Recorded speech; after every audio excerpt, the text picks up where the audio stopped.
Spooky season is upon us, Yes, it is.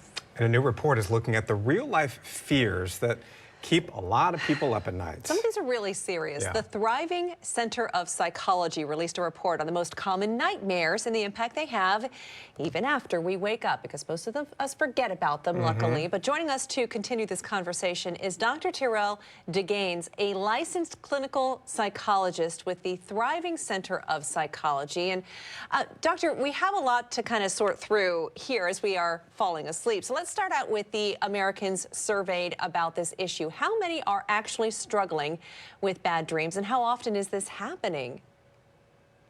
Well, unfortunately, this is happening way more than we thought it was going to be happening. In our research, we noticed about a third of all Americans are actually struggling with this, and they actually have nightmares on a weekly basis.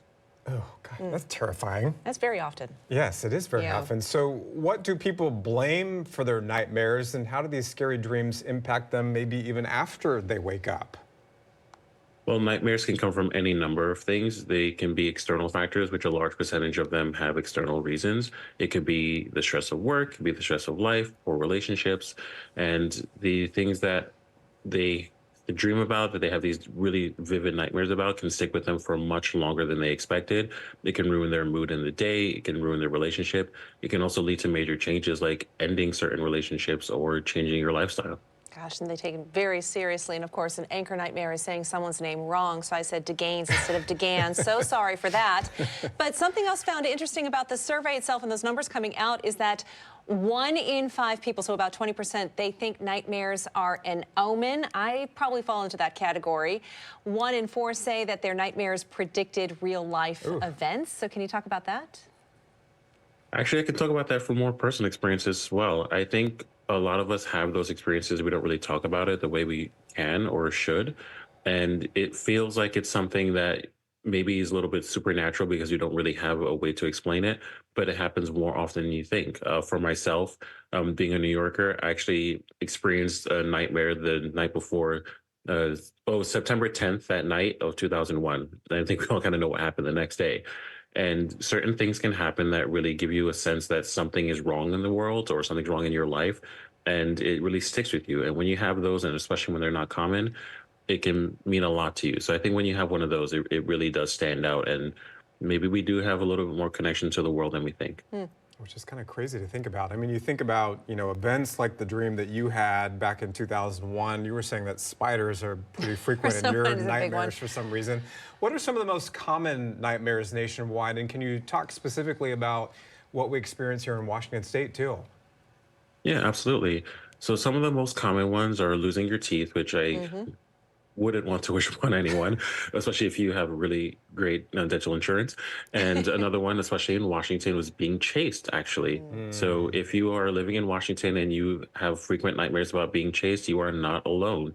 And that usually correlates, at least from my personal work, with an idea of trying to escape something. And that might be a relationship, might be a bad job, might be just a stressful situation that you deal with regularly.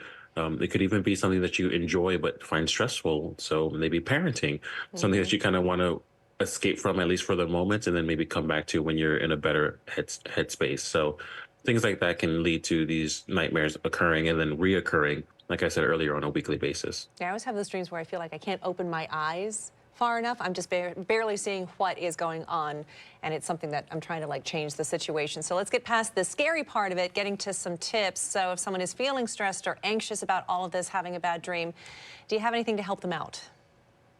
I would say, for one, make sure you're addressing the things in your life that are adding to those stressors. So if you're in a job that doesn't really suit you, if you're working with a relationship that isn't really working for you, be very vocal and upfront about it.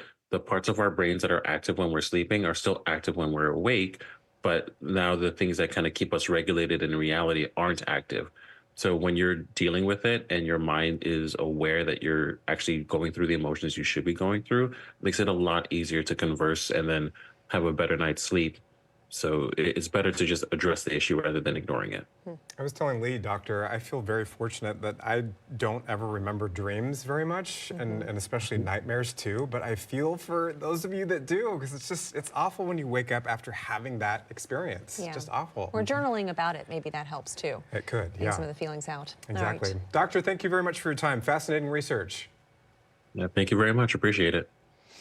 And it is interesting, you know, that my husband, I wake up sometimes and he's holding my arm because his worst dream is that I've gone somewhere and he can't find me. And he says that over and over again. And this is someone who was in the Army, and you think he comes back with PTSD. We've talked a lot about that. But me going away, so he has that physical touch, which I don't mind. If I'm waking up and my husband is holding my hand, it's just fine. Nice. It's kind of nice way to wake up, but without the The fear. Yeah.